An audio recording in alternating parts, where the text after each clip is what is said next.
Salve, salve, acadêmicos da Federal do Paraná! Continuando o nosso estudo sobre República Oligárquica, esse período simplesmente fascinante de nossa história. A época em que o Brasil viveu realmente a plenitude de uma sociedade liberal, onde o privado sobrepunha-se ao público. Ou seja, o poder do Estado ele era secundário, o que importava era o poder privado. Só que naquele tempo, infelizmente, o poder privado estava nas mãos dos coronéis, os fazendeiros latifundiários do Brasil de então.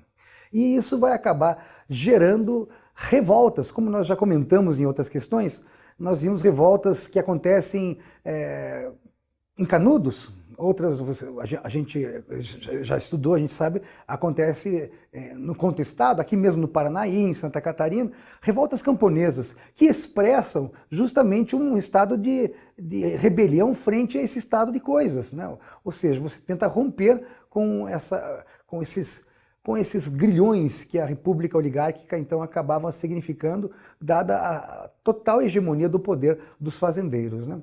Então nós temos uma questão que retrata isso. Vocês já ouviram falar do movimento tenentista, né? O movimento tenentista, quando a jovem oficialidade do Exército começa a tentar, na década de 20, uma série de golpes de Estado. Tentar, né? Não chegam a conseguir nada num primeiro momento, né? Mas vão ensaiando, né, o que passa a se tornar, e já era até, desde a República nasceu através de um golpe militar, né? A proclamação feita por Deodoro da Fonseca foi um golpe.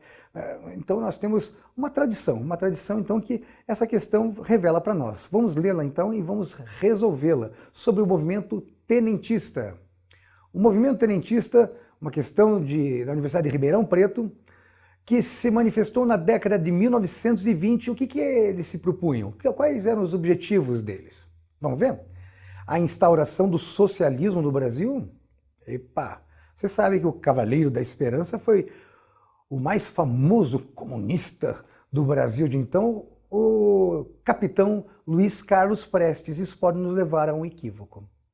Nós não temos Luiz Carlos Prestes ao tempo do movimento tenentista, quando ele liderou, quando ele se tornou o principal expoente dessas tentativas de golpe de Estado. Ele não era comunista, gente. Ele só vai se tornar comunista no começo da década de 30. Aí ele vai aderir ao Partido Comunista do Brasil, o PCB da época, né, e mais tarde vai tentar um golpe de Estado contra o Getúlio Vargas, né, a famosa intentona comunista de 1935. Tá bom? Mas estamos falando então do ensaio geral, nós estamos falando de quando Luiz Carlos Prestes está se lançando então nessa jornada de vida da qual ele foi ícone, né? O movimento tenentista. Não é o socialismo que é o objetivo dos tenentes. Na verdade, a gente vai perceber que os tenentes eles não tinham uma meta, um objetivo unificado. Eles tinham várias medidas que eles queriam adotar, mas não era nenhuma de transformação radical, revolucionária, efetivamente, da sociedade. Vamos lá? Já estou dando dica aí. B. Vamos ver a B? Reprimir a industrialização em nome da vocação agrária do país. Então, por que eles estariam se rebelando contra a República das Oligarquias? Tem sentido essa alternativa B? Não, né, gente? Não tem sentido essa alternativa B. Estava havendo industrialização no Brasil de então? Você vai estar sendo tentado a dizer não? Gente, desde a Primeira Guerra Mundial, o Brasil vai viver um surto de desenvolvimento industrial. Sobretudo em São Paulo, também em Rio de Janeiro, mas sobretudo em São Paulo. São Paulo a galope, gente. Com capitais oriundos do café. O café cambia recursos, diversifica investimentos e acaba, então, realizando em São Paulo o surgimento de diversas fábricas, diversas indústrias começam a se estabelecer lá. Você tem a mão de obra imigrante, né, estabelecida no Brasil e vindo cada vez mais. Muitos desses industriais que começam a se destacar são, inclusive, imigrantes, né, que vão se dando bem por aqui. Enfim, mas você não tem, então, com o surgimento desse processo urbanizador, você não tem os tenentes expressando algo contra esse processo, até porque os tenentes são a expressão do que é fruto desse processo de industrialização, de urbanização, que acontece, sobretudo nucleado ainda em São Paulo, né? Que é o surgimento de uma classe média. O movimento tenentista, gente, é expressão da classe média. Então a classe média não é contra a industrialização, pelo contrário, ela quer, naquele momento, de fato limitar, se não derrubar, pelo menos limitar a força, a hegemonia, a completa, absoluta supremacia do poder agrário, do poder dos coronéis sobre a República, sobre o Brasil de então. Tá ok? Então vamos para C, vamos procurar a alternativa correta? Unir-se solidamente aos proletários para promover reformas estruturais na sociedade brasileira.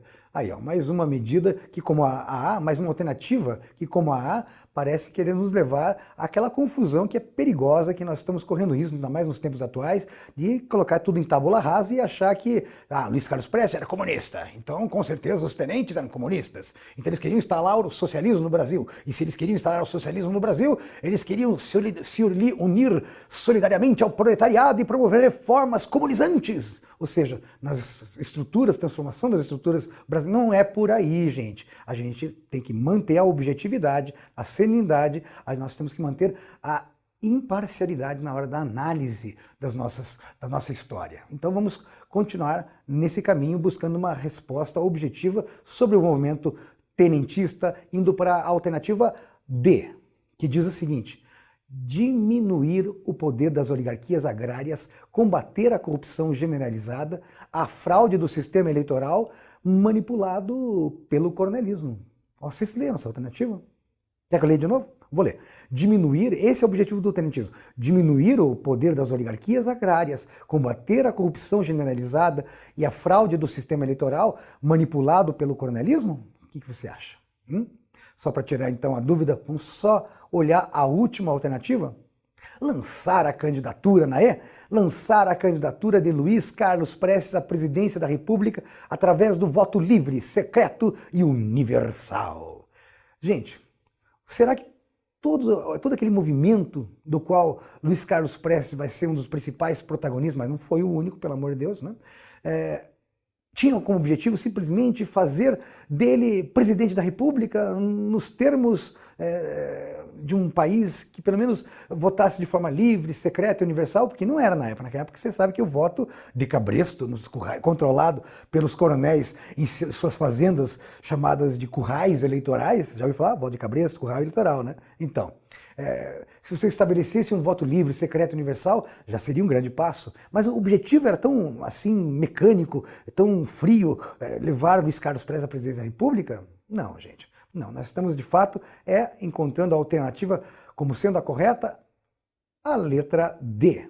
Diminuir o poder de fato das oligarquias agrárias. Você não quer eliminar, fazer uma reforma agrária radical, antilatifundiária, acabando com a propriedade privada no campo? Não, não é isso, né? Combater a corrupção, opa, desde sempre, né? Esse é o objetivo.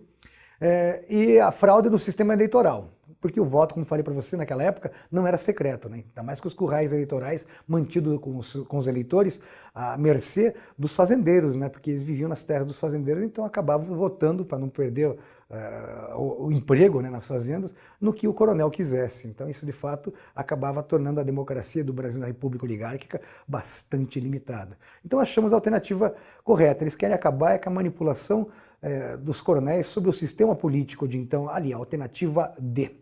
Beleza, moçada? Falei? Até o nosso próximo encontro. Um abração.